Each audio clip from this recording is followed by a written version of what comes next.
Diga ao fraco, eu sou forte. Livro de Márcia Silva. Introdução. Ninguém quer fazer parte de um time fraco. Porém, precisamos mudar o nosso conceito sobre os fracos, porque Deus vê o fraco com grande potencial, a ponto de dizer: diga ao fraco, eu sou forte. Como isso é possível? Bem, para Deus, tudo é possível. A Bíblia afirma que a mulher é a parte mais frágil no casamento. Isso nos inclui no grupo dos fracos. No entanto, na videira, Deus nos entregou um ministério com mulheres e crianças em que os resultados são surpreendentes. Se somos frágeis, como é possível alcançarmos resultados tão grandes? Mais extraordinário ainda é quando se trata de crianças, pois se existe um grupo frágil, são as crianças. No entanto, é através delas que temos alcançado milhares. É no meio delas que está fluindo uma medida maior de unção. É por meio delas que Deus está levantando um exército. Para ver o cumprimento da afirmação, diga ao fraco, eu sou forte, é necessário tomar a decisão de andar 100% em fé e não por vista. Pois creio que Deus realmente escolhe as coisas fracas para envergonhar as fortes e as mais desprezadas para envergonhar aquelas que julgam ser alguma coisa. Que isso sirva de chave para abrir o seu coração e a sua mente para ler este livro, pois nas páginas a seguir você será surpreendido com a força que está por trás da fraqueza, porque Deus é atraído pela nossa fraqueza, visto que nela Ele é exaltado. Capítulo 1. Diga ao fraco, eu sou forte. Proclamai isto entre as nações. Apregoai guerra santa e suscitai os valentes. Cheguem-se, subam todos os homens de guerra. Forjai espadas das vossas relhas de arado e lanças das vossas podadeiras. Diga ao fraco, eu sou forte. Joel 3, 9 e 10. Pela lógica do homem, o forte é aquele que tem mais força. Pela lógica de Deus, o forte é o fraco. Para entender essa lógica de Deus, vamos olhar primeiramente o que diz a profecia no livro de Joel e depois compreender como se aplica à igreja.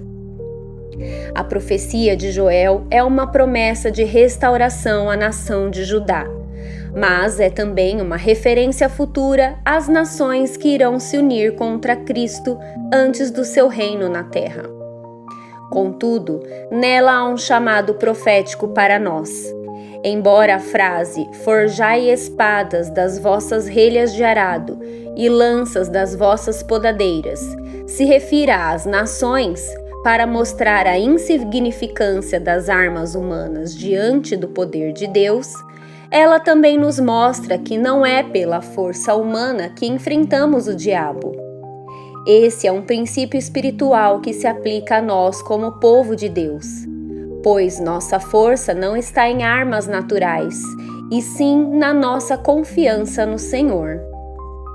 A palavra final do profeta, diga ao fraco, eu sou forte, também se aplica a nós hoje como igreja, pois é um princípio espiritual citado nas cartas de Paulo para nos ensinar sobre o poder de Deus.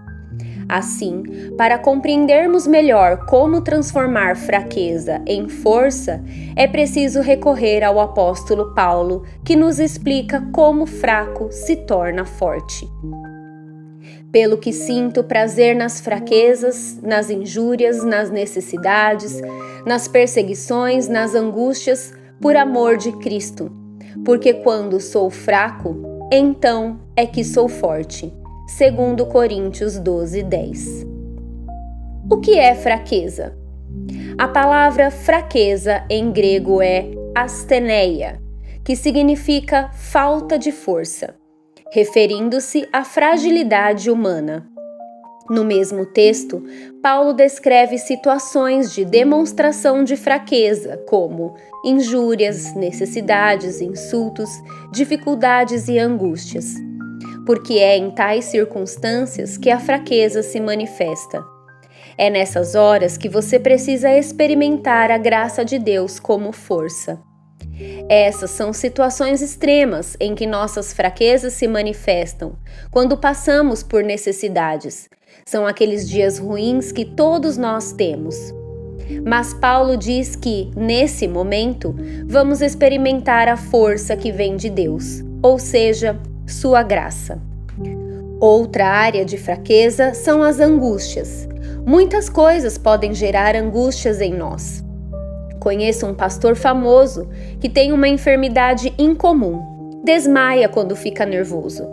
O problema é que ele fica nervoso todas as vezes que vai pregar e sempre há um pastor preparado para substituí-lo se isso acontecer. Mas, no meio dessa fraqueza, ele se tornou um dos maiores ministérios dos Estados Unidos. Há muitas necessidades e angústias na vida das quais você não gosta, e todas elas são fraquezas que, aparentemente, o impediram de ser usado por Deus. Mas é o oposto. Elas manifestam ainda mais a graça de Deus, porque quando você está consciente das suas fraquezas, confia mais na força dele. Qual é a sua fraqueza? Talvez a sua fraqueza seja o seu temperamento. Assim, sempre que sentir que seu temperamento está aflorado, ore: Senhor, recebo agora sua graça transbordante. Entenda que você não precisa procurar por situações difíceis ou cultivar coisas negativas à sua volta. Não é isso e não faça isso. Essas situações e coisas simplesmente vão acontecer pelo fato de você estar vivo. Fazem parte da vida. Aprenda a reconhecer as suas fraquezas e permitir que Deus as transforme em força. O que é graça? Graça é um favor imerecido.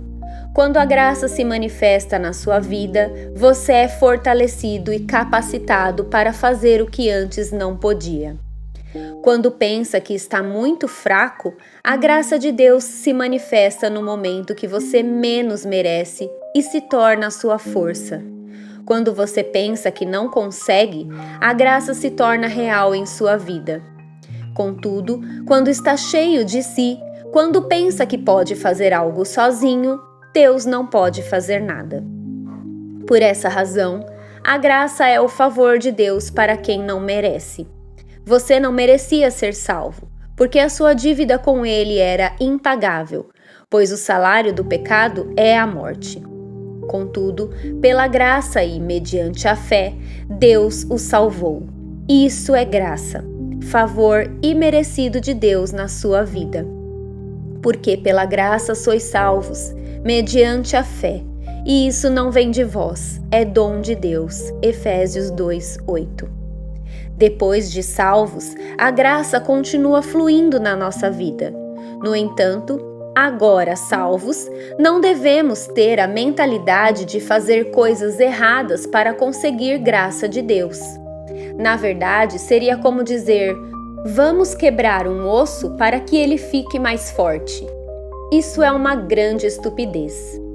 Por não compreender a graça nem a obra de Cristo na cruz, alguns crentes fazem coisas erradas pensando que assim vão atrair a graça de Deus. Não é isso que a Bíblia ensina. Para poder ensinar o que é graça, o apóstolo Paulo teve que ensinar também o que não é graça, pois ele foi acusado de forma equivocada ao afirmar: mas onde abundou o pecado, superabundou a graça. Romanos 5:20. Depois de declarar que onde abundou o pecado, superabundou a graça de Deus, alguém refutou Paulo dizendo: então vamos pecar mais para termos mais graça. Ao que ele respondeu com outra pergunta: que diremos, pois? Permaneceremos no pecado para que seja a graça mais abundante? Romanos 6:1. É como dizer: vamos adoecer para podermos desfrutar do prazer da recuperação. Isso é infantil. Eu lembro que, quando era criança, às vezes até gostava de pegar uma dor de garganta porque eu ficava na cama. Minha mãe levava comida para mim e isso fazia sentir-me bem.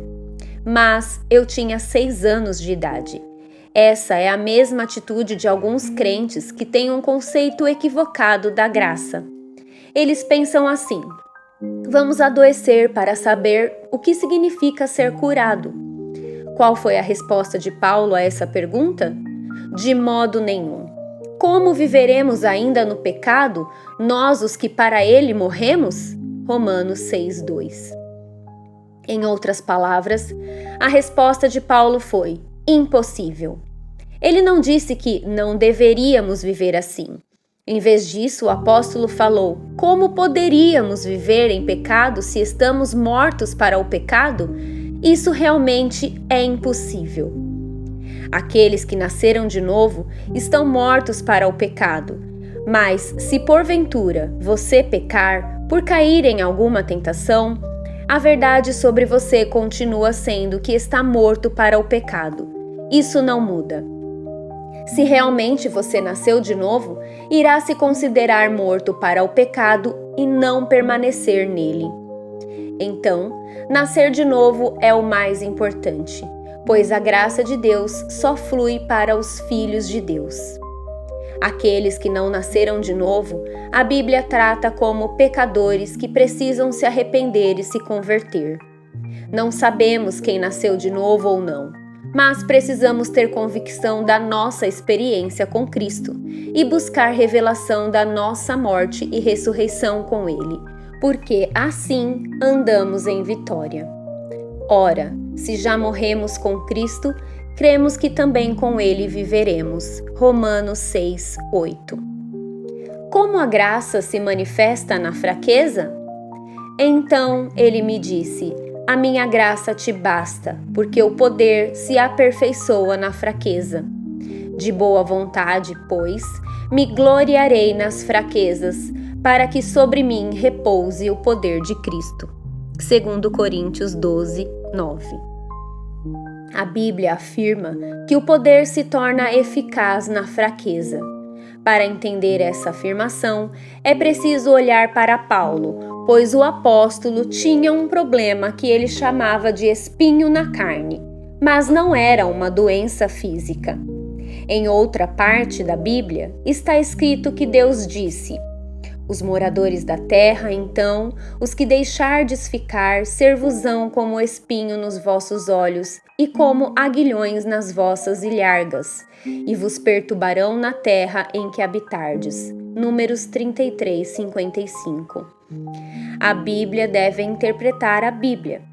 Quando Deus fala de espinhos nos olhos, ele está se referindo a pessoas.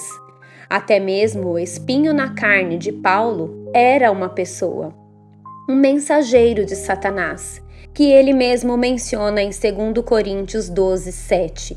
Foi-me posto um espinho na carne, mensageiro de Satanás. O que esse mensageiro de Satanás fazia? Aonde quer que Paulo fosse, em qualquer cidade que ele entrasse para pregar o evangelho, esse mensageiro de Satanás o perseguia e tentava arruinar a eficácia do evangelho.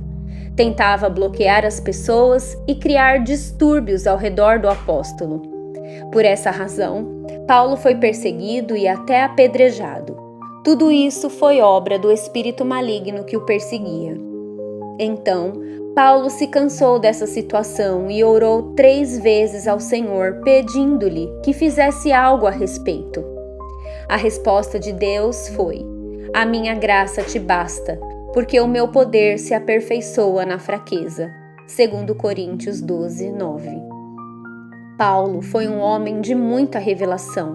Ele é quem nos ensina e explica a graça de Deus. Quando o Senhor responde à sua oração, ele entende que a revelação da graça estava relacionada com a medida da sua fraqueza.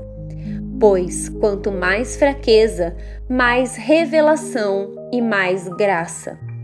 Se quisermos ser usados por Deus hoje, precisamos compreender a graça como Paulo compreendeu. A força do fraco. A força do fraco está naquilo que o mundo despreza, mas Deus valoriza. O mundo valoriza o forte, destemido, ousado, eloquente, um influencer. Mas Deus valoriza os fracos, os que não são. Qual é essa força do fraco que Deus valoriza? Vamos comentar 3 aspectos que Paulo aborda em 2 das suas cartas, aos Coríntios e aos Romanos. A graça. A graça é o oposto da lei. A graça é aquilo que Deus faz por você, a lei é aquilo que você faz para Deus. Muitos na vida cristã misturam a lei e a graça, vivendo um pouco de cada, um dia na graça, outro dia na lei. Assim, no que diz respeito à salvação, aplicam graça. Em relação a vencer o pecado, aplicam a lei. Mas a Bíblia diz que só a graça é suficiente. A minha graça te basta, porque o meu poder se aperfeiçoa na fraqueza. 2 Coríntios 12, 9. Paulo também precisou aprender a vencer a lei e andar na graça. Antes de conhecer a Cristo, ele era um fariseu cumpridor da lei. Quanto à minha vida, desde a mocidade, vivi fariseu conforme a seita mais severa da nossa religião.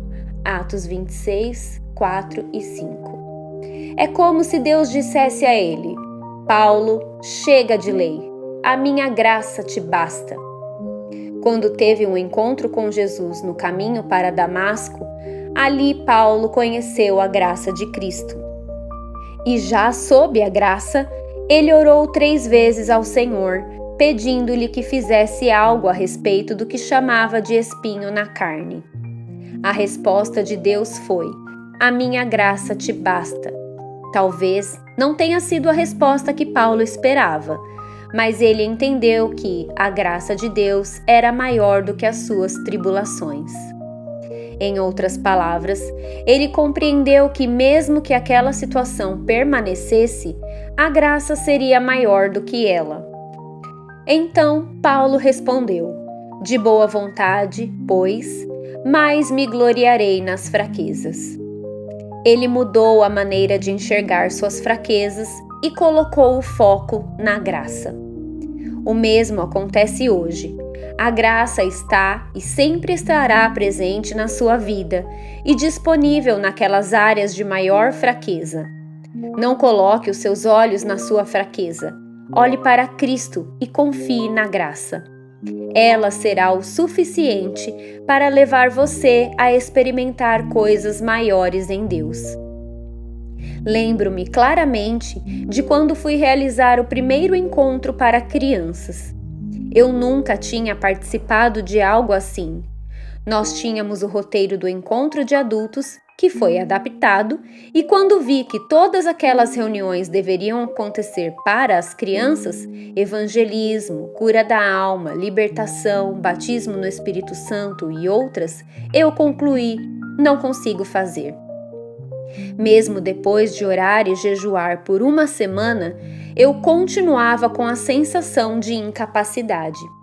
Mas era como se Deus estivesse falando o mesmo para mim: vai, a minha graça te basta.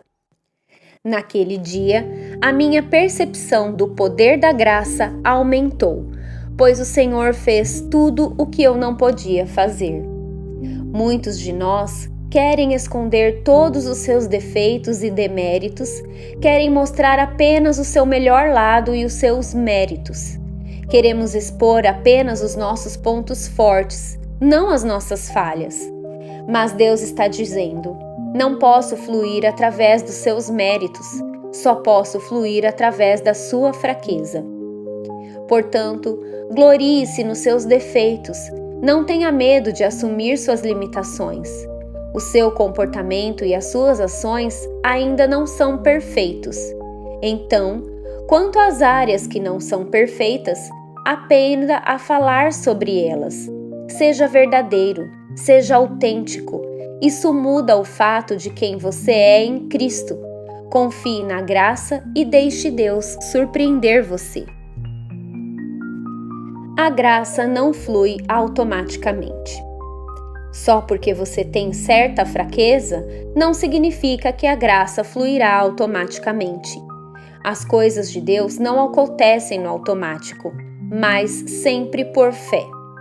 Paulo diz que sentia prazer nas fraquezas por amor de Cristo.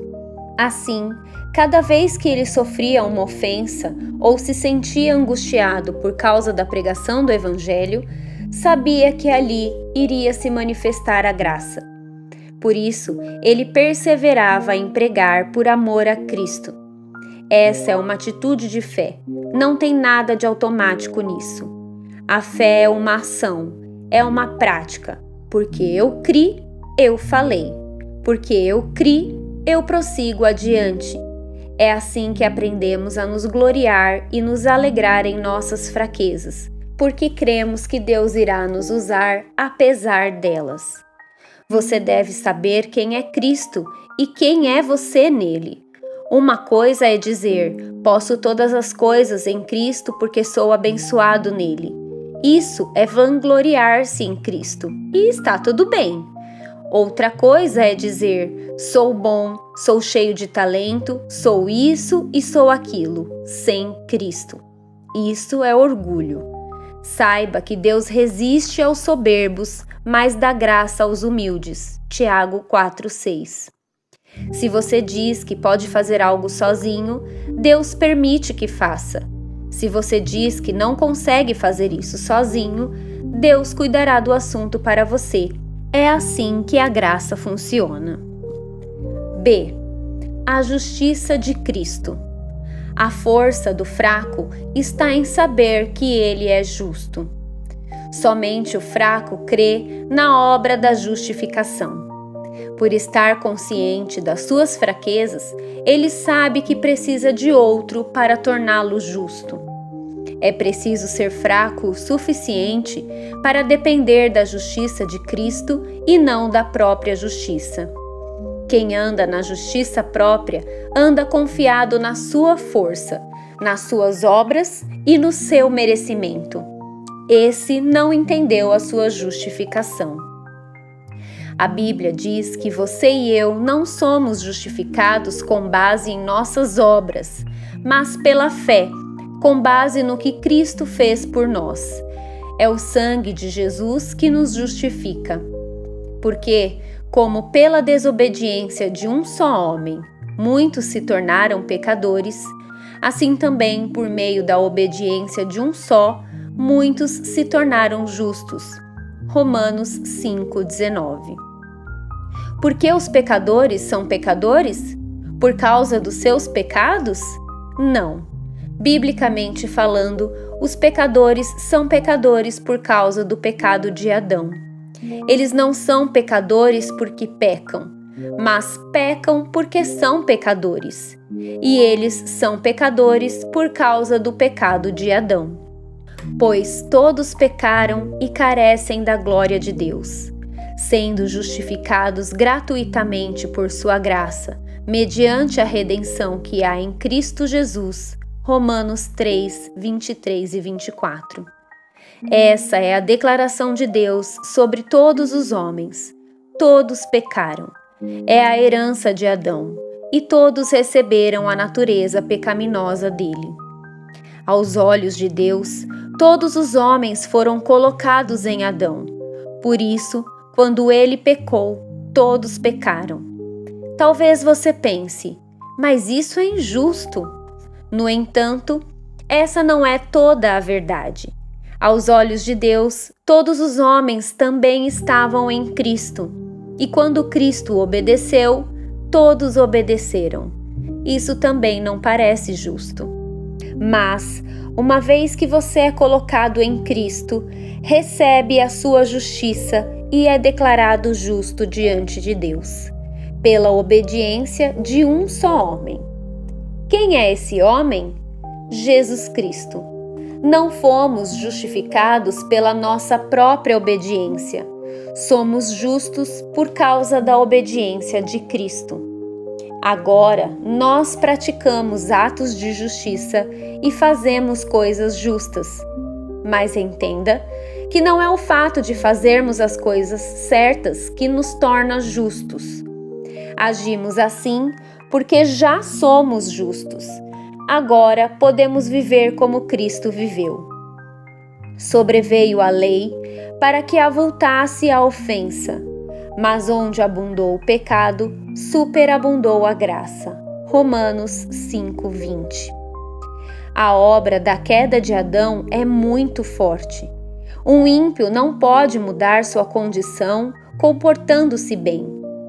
Mesmo que faça coisas justas, continua sendo pecador.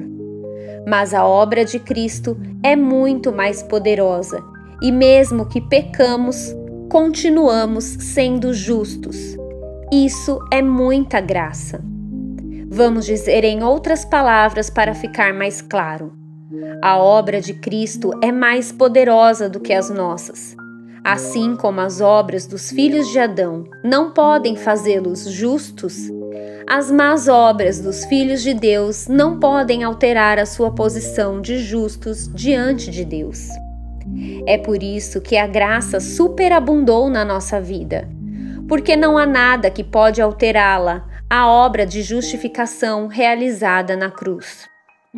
Assim como, pela graça você é salvo para sempre, pela graça você também é justo para sempre. E se é pela graça, já não é pelas obras. Do contrário, a graça já não é graça. Romanos 11:6. Lembre-se, a graça é favor imerecido. Você não merecia ser salvo, mas, porque creu em Cristo e no perdão dos pecados, foi salvo da condenação. Da mesma maneira, você não praticou nenhuma boa obra para tornar-se justo, mas, pela fé, recebeu a justiça de Cristo, e pela obediência dele e não pela sua, você se tornou justo como ele é. Concluímos, pois, que o homem é justificado pela fé, independentemente das obras da lei. Romanos 3:28. A força humana não interfere na sua justificação, da mesma maneira que as obras também não. Por isso, a força do fraco é a justiça de Cristo, porque não depende de nada que ele fez, faz ou fará. Depende exclusivamente do que Cristo fez por ele. C. O poder de Deus. Porque o poder se aperfeiçoa na fraqueza. 2 Coríntios 12:9. A palavra poder aqui é dinamis, em grego, que deriva da palavra dinamite e indica o poder de fazer milagres. A razão de não experimentarmos mais poder é porque estamos muito conscientes do que podemos ver, tocar, ouvir e pensamos que essas coisas constituem o mundo real. O conceito do homem é que, se algo pode ser visto, então é real. Se não pode ser visto, então não é real. Entretanto, mesmo na natureza, há elementos reais que não enxergamos. As ondas de rádio, por exemplo, não podem ser vistas, mas elas estão ao nosso redor e não se pode dizer que não existem. Traga-me um rádio, eu ligo e lhe mostro fazendo você ouvi-lo. Assim, eu mostro que existem as ondas de rádio ao nosso redor.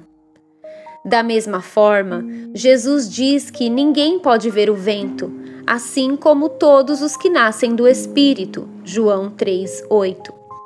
Mas o novo nascimento é real. Você não pode ver porque ele acontece no seu espírito, mas é uma realidade espiritual. Na dimensão do reino do Espírito, tudo é por fé. Você não vê, mas está lá. Só se torna visível quando há manifestação do poder de Deus. De boa vontade, pois, mais me gloriarei nas fraquezas, para que sobre mim repouse o poder de Cristo. 2 Coríntios 2:9. Quando você se alegra nas suas fraquezas, em vez de se deixar abater, o poder de Cristo repousa sobre você. Significa que sempre que estiver fraco ou estiver sob ataque em alguma área, essa é a área na qual o poder de Deus irá operar milagres na sua vida.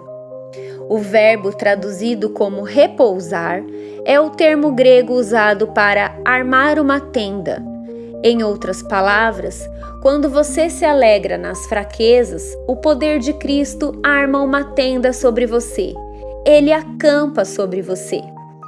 Veja como acontece na prática. Por exemplo, você é uma pessoa muito tímida por natureza, e a questão é que não precisa esconder isso ou se justificar. Não precisa fingir, basta dizer que de fato é tímido. Mas não precisa permitir que isso limite você, porque é precisamente nessa área que o poder de Deus se manifestará. A glória reside no fato de você ser uma pessoa tímida e ainda assim ser usado por Deus. Na passagem que diz que o poder se aperfeiçoa na fraqueza, o termo aperfeiçoa em grego é literalmente mostrar-se eficaz. O poder de Deus se mostra mais eficaz na área em que você é mais deficiente. Você se lembra de aprender sobre eletricidade nas aulas de ciências? Os dois sinais positivos se repelem porque não há poder entre eles. O mesmo acontece entre os dois sinais negativos. Mas um sinal positivo e um negativo se atraem, geram energia e a luz acende. O positivo é a força, então Deus é sempre positivo. A graça superabundante e desproporcional de Deus é positiva. O negativo é a fraqueza, então às vezes somos negativos e outras vezes positivos.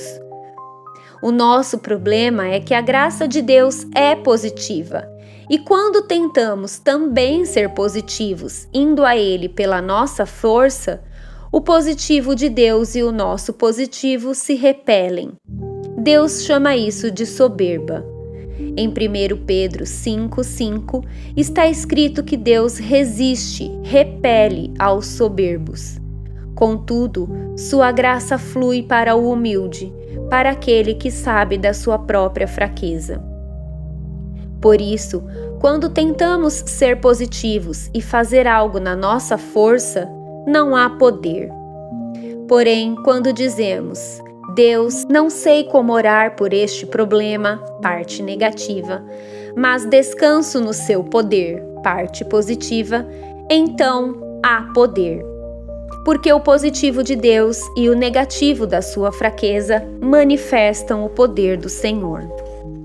Muitos de nós tentamos ser positivos, procuramos ter uma força que não temos, e como não temos, fingimos que temos. Deus odeia a hipocrisia. A hipocrisia é fingir ser o que não é. Você é de um jeito, mas finge ser de outro para mostrar o melhor de si mesmo. É por isso que, quando a mulher cananeia pediu um milagre a Jesus, sendo cananeia, ela fingiu ser judia. O Senhor permaneceu em silêncio e não lhe respondeu. Quando ela finalmente retornou à sua posição de gentia e disse: Sim, Senhor, porém os cachorrinhos comem das migalhas que lhe caem da mesa de seus donos, o Senhor exclamou: Mulher, grande é a tua fé.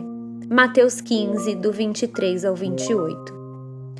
O Senhor não quer que as pessoas finjam ser o que não são, mas quer que venham a Ele como são, mesmo que digam: Senhor, eu não te amo tanto quanto deveria.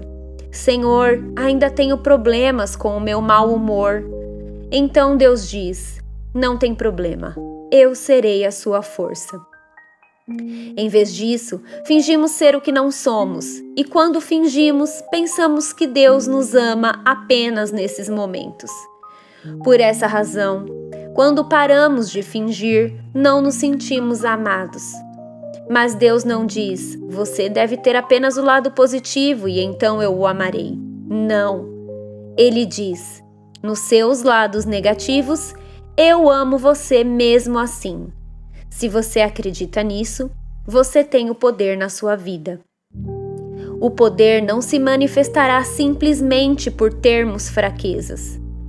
Isso é algo que precisa ser aprendido. As fraquezas por si só não são suficientes para nos tornar fortes, porque todos nós temos fraquezas. O poder surge quando nos alegramos e louvamos a Deus pelas fraquezas, como fez Paulo. Não é uma atitude de masoquista, de quem tem prazer no sofrimento, nada disso. É uma atitude de fé, por saber que o poder se manifestará. Lembre-se, o poder se manifesta através da sua fraqueza, quando ela leva você para Cristo, para que Cristo se manifeste através de você. Por essa razão, Deus usa os fracos. Fim do capítulo 1.